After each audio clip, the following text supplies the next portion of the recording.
I'm AdamHarry from BoLS with JayArr, also from BoLS, and dude, we got Twilight Imperium. Yeah, you don't understand how both big and heavy this box is. Yeah, we're both holding it up because we know there's a terrible glare. But this is Twilight Imperium 4th edition, the game that kicked it all off for FFG 20 years ago. Not all of it, but you know, kind of a big deal.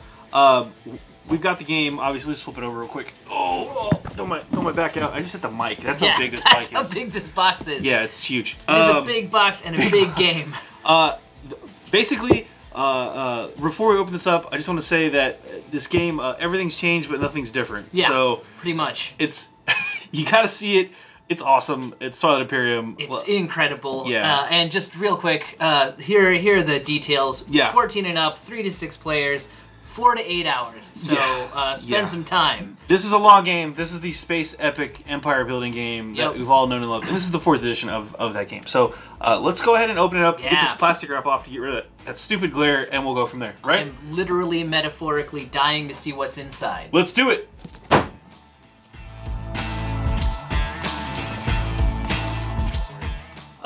Dude, we got Twilight Imperium. So, JayArr and I were at Gen Con, obviously. Right. So we picked this up from FFG. We're going to have to tag team this box. It's that heavy. Yeah. So, here we go. Yeah. You'll throw your back out if you're not careful. It's like 95 pounds. It's not really 95 pounds. But it is all worth it. Well, it is almost as deep as my hand. Yeah. And these aren't little tiny presidential hands either. These are big hands. Starting it off, we got the catalog. Yeah. We have the boards. Multiple boards. We'll open these up. Yeah. Matter of fact, JayArr, you start to work on those. I'll start to work on these punch outs while you dig the rest of that stuff out. We have the massive Learn to Play guide. Again, this is the 4th edition. There's a lot of stuff to go over. We'll flip through this a little bit, but if you've played the game, you can actually find the rules online too. Yeah. At FFG's website for the Twilight Imperium. But that's the Learn to Play guide, so it's really not that difficult once you get going. But if you played Twilight Imperium, you know what I'm talking about. Moving on. We've got the Lore Compendium. Ooh. Swanky. Swanky indeed. We've got the Rules Reference. This, by the way, oh, you know what? We should probably flip this one just a little bit. Full color. It's going to talk about all the different backgrounds for all the different races that are in the game and kind of what's going on. What's up with the Pax Rex? What's it called? Mechatol Rex. Mechatol Rex. Reximus Maximus is what I call it. That's what my friends and I call it as a joke. Rules reference. This is just how all the rules interact. This is the new style for FFG. We're not going to go through all this stuff because this is just like, if you have that rules lawyer friend, this is the book you throw at them. Yeah, because it's basically the rules, and it kind of breaks it all down into their component parts, right? Where the Learn to Play guide kind of teaches you how to play the game. This is where you go for that deep dive. Yeah, this is all like, and it's laid out the same as some of the other more complex FFG games where it's got like, here's the section on control, what that means, and it's got all of like, section 24 is control, 24.1 covers all this. All these bullet points here explain different things, so it's very in-depth. It's written kind of like a legal document, which again, perfect for your rules lawyer friends. It's about 30 pages long too. Here are the racial card things for all of the different... Oh, that's these guys. No. These are for like... Oh! Those are the other ones. So... Wow. These are the ones that you hand out to have like your fleet tactics strategy... Cool. Resource. They've cleaned up that little cheat sheet. They totally have. So and then on the back is... So you can actually use either side. If you like your reference card on the left or right, you can kind of flip it side to side. So do you feel sinister or dexterous? Sinister, dexterous. What if I want both? Ah! Top and bottom. But these are just different color ones for the up to 6 players for this box. Theoretically, I guess you could have more, but there we'll is keep going. literally nothing stopping you from buying multiple copies of this and making some kind of giant mega galaxy. You could. You know, I still have my Twilight Imperium 3rd edition. You know, if the planets are the same, we could I don't see why you couldn't. This is what I wanted to point out here. Yeah. There are way more than 6 races to play as in this game. You could theoretically play with each one of these races, provided you had enough stuff, which is where a lot of the and then on the back so let's show off one of these real quick. Let's do these guys. The Lizix Mind Net. Mind Net. All right, so basic throwdown of the racial sheet here. You want to pick like a good associated color with these guys. You can go like black, You can go blue. Yeah, blue's a pretty good choice too.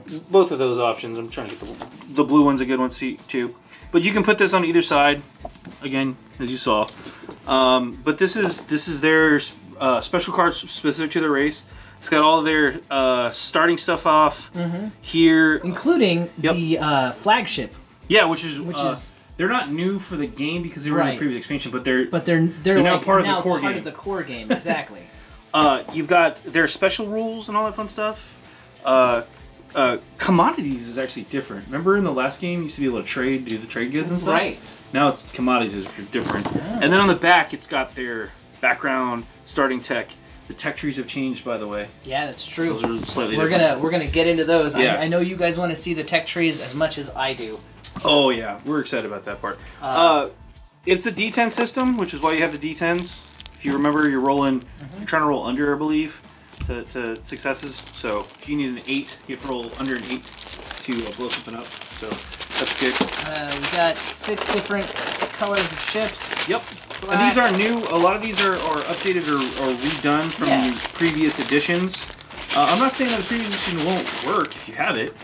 You probably could just use it like different. But well, like already, just in my hand, these feel a lot different. Like they feel, I don't know, they feel sturdier and they look more detailed than previous editions. I think that's exactly. Like, here's the old War Sun. Yeah. Everybody loves the War Sun, right? The difference is now this is not that rubbery kind of plastic stuff. This is a hard plastic. Well, and like look at the detail. Look at the detail on it, right? Yeah. And like here, let me take out one of the. Let me do. This is a cruiser or battleship. I forget which one this one is. You gotta break out the old identity chart. We have those. Yeah. There we go. Here we go. So this one is. That's the Super Dreadnought, right? I believe it is. It's a Dreadnought, or you can upgrade it to a Super Dreadnought. Right, that's this guy. Some guys have like Super Dreadnought too, but you can tell. Again, hard plastic. You can hear the difference. They're not bendy like they were before. And they have a lot more detail, a lot more crisp. Yeah, like, I don't know if you can see the detail on this cruiser here, but just like looking at the underside, you can see this is real impressive. Yeah, those cruisers are new. Or not new, but you know what I mean. Yeah. The PDS has changed. A lot of the models have changed and been upgraded, which is really cool for this new set. Yeah. So that's those 6 different races per player, or for 6 different players you can play. Again, if you have the previous sets, I don't see a reason why you couldn't combine stuff. Right. You just don't get it lost. So. These are your various upgrades and tech trees. Upgrades, ships.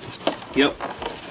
Events and things. Oh yeah. So you have a bunch of these different decks in here. Strategies, planets. These are the victory point cards.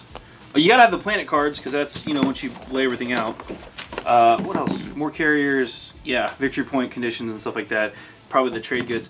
Then what's cool about this set too is they have the new vacuum sealed plastic or vacuum formed plastic thing, just for ease of putting stuff away. And again, we always check the bottom because sometimes there's hidden stuff in there, but not this time. Also, everything is like ready to go. I think this is the easiest to put together a Twilight Imperium that it's ever been. Yeah.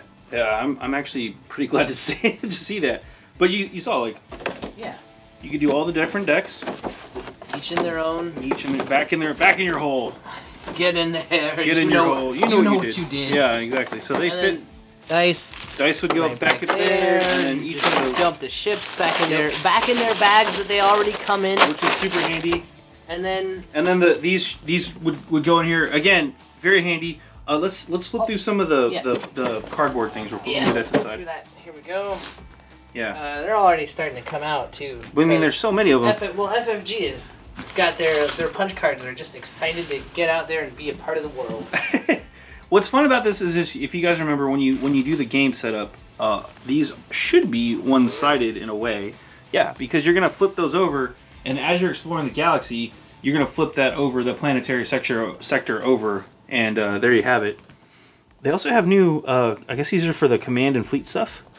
And I'm already popping them out because JayArr said, they're ready to go. And this is an FFG game. Yeah. So you gotta have more punch outs. You gotta have punch outs. And here's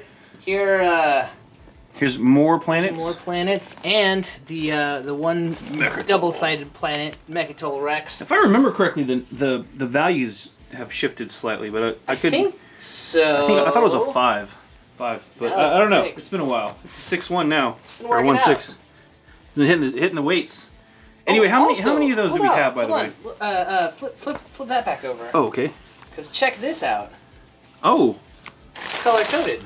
I think these might be home systems. Yeah. I think you might be right. Maybe? Or the number of players? I guess there's only one way to find out. Let's, We're just going to have to play. Yeah. Well, I was going to say let's look at the rules and stuff. No, are these threatened sectors? Those are, I think those are threats. Or yeah, these are random anomalies. Okay, so, just a heads up on that one. Okay. Well, how many of these sheets are there total? I've got 4 over here. 5, 6, 7, 8, 9, 10. 10 sheets. 10 big sheets. All of them have, looks like 6 planet sector, galaxy sectors, and a boatload of tokens. All of them except for this one. Oh! Which also had the scorekeeper card. Yeah, this is the score tracker thing. And this has got all of your different... yeah, that's all the administrative part of the game. Yes. All right. Yeah, that's a lot of stuff in the box. We're going to go ahead and pause real quick. We're going to clean this stuff up.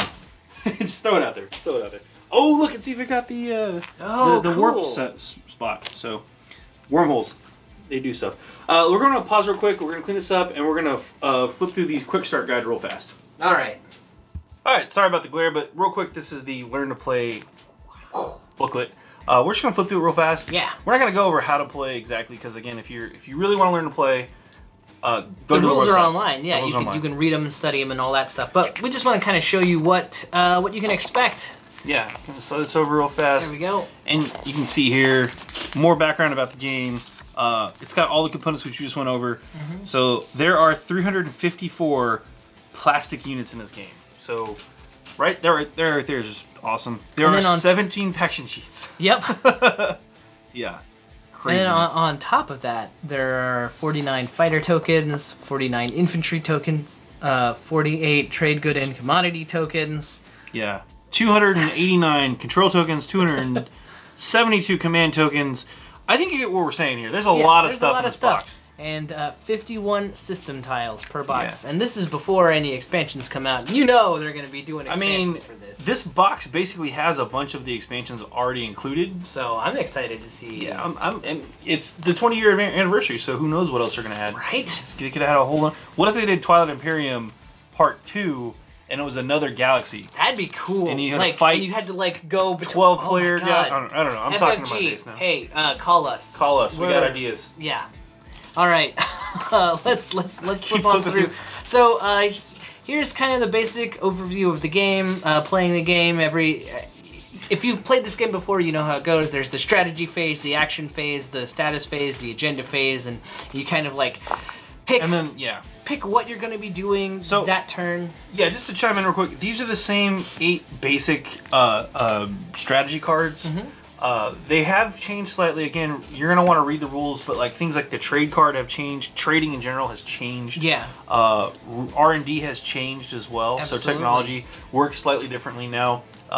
Instead of having to have an actual tech tree, where you need XRD whatever lasers to get the macro thing or whatever, you can now you just have to have a certain number of technological unlocks in one tree to access another one. So it's cleaned up a little bit. It's cleaned up. It's a little more I don't know. It's a little more it's faster, I think. Faster, or it's like a little the less modern convoluted. trend. Yeah, it's more like the more modern trend in tech trees that you see in other games and stuff. Yeah. But you basically you're going to pick one of the strategic cards at the start of the phase. It's kind of a bidding system, and then you're going to go through your turn, activating units. All that stuff's pretty much the same. Combat's very similar. Yep. You've got all the units from the expansion are now in the core game, so everyone can just jump on in. Lasers, 8 o'clock, day 1. Oh yeah. Here's where things have changed a bit. We keep mentioning trade and commodities, so let's talk just a little bit about commodities to kind of give people an idea, because I know, depending on your Star Wars preference, talking about trade negotiations may not seem like the most exciting thing, but it actually makes a huge impact on this game, because depending on what faction you're playing, trade goods, commodity, culture, that sort of thing might be more your speed than out-and-out galactic conquest. Right on. Commodities can be used as part of the trade action. You can replenish your trade goods, which you can then use. You basically use them like money. Really short example, but yeah. You generate them like currency, and you can trade them among each other, and you give someone a commodity, it becomes a trade good for them, and so on and so forth. They still have like the trade strategy cards and things like that to help like replenish your commodities. There's the economy of the game, both in terms of like trading and commodities, but also in how you get your empire up and running, seems a little bit more sophisticated this time around, which is really cool. Yeah, it's been cleaned up, I think. Yeah, yeah, exactly. Like, and because they've cleaned it up, like it feels more engaging to step in with that part of the game. Yeah, and again, you can go ahead and read all the rules online. Again, they're just flipping through the quick play guide here, so that's pretty much it. There's more advanced rules. There are some different setups depending on how you want to play. I think the green ones are actually the home planet systems. Yeah, I think so as well. You can do a 3-player setup, 4-player, 5, 6-player. If you're really crazy, or if you have extra sets, you could probably go to 8 or more. Yeah. You just add more rings. Games take longer. They do. I have played a Twilight Imperium game in, I think it was 2nd or 3rd edition, where we had all the expansions, and there was like 12 of us. So I know it's doable. I know the rules will support it. It gets a little wonky, but it totally works. It's a blast. So go do it. Round up your friends and play this game. Round up your friends, tie them to some chairs, and play Twilight Imperium for 8 hours straight. Well, and once you've played it the first time, it's so much easier because then you've done all the work. You've played it. You figured out. You've punched out all the punch outs. Yeah. Twilight Imperium. It just gets easier and more fun. So. Yeah, it is a really epic game. Again, this is not a game you should play lightly. This is not like an evening, like, oh, I got an hour to kill, let's play Twilight Imperium. No. This is like a commitment. Like, you're probably looking at like a Saturday afternoon going on to the evening, and depending on how cutthroat your friends are. Or you're looking at, breaking it up over a week. Couple weeks. Yeah, totally doable too. So, Twilight Imperium, really fun stuff. Yeah, that's everything you're going to find in the box. And I'm excited. I am as well. Yeah, let's go. I'm not doing anything for the next 8 hours. I'm free. Yeah. I'm free till next week. Let's do this. All right. I'm AdamHarry. I'm JayArr. We're both from BoLS. Thanks for watching. Have a good one.